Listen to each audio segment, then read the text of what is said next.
3 yumurta,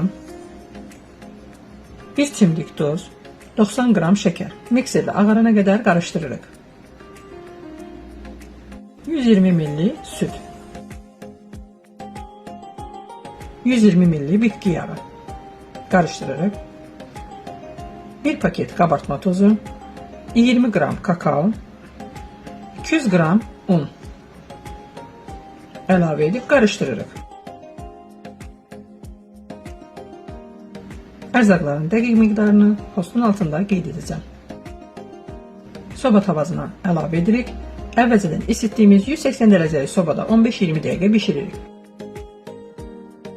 Bişib soyduqdan sonra peçeni kəsənlə kəsirik.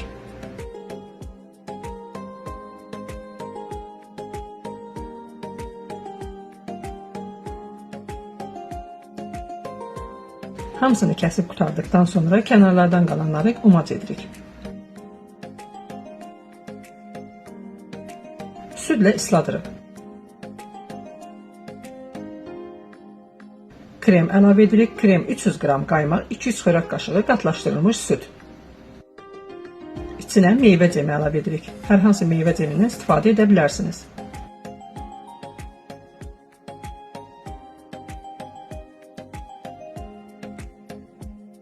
Yarısını kakoslu edirik.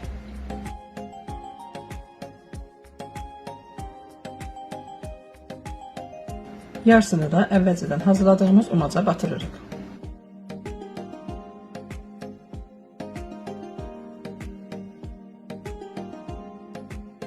Dadlı reseptlər üçün izləmədə qalın. Hazırlayacaq olanlara əvvəlcədən nuş olsun. İzlədiyiniz üçün təşəkkürlər.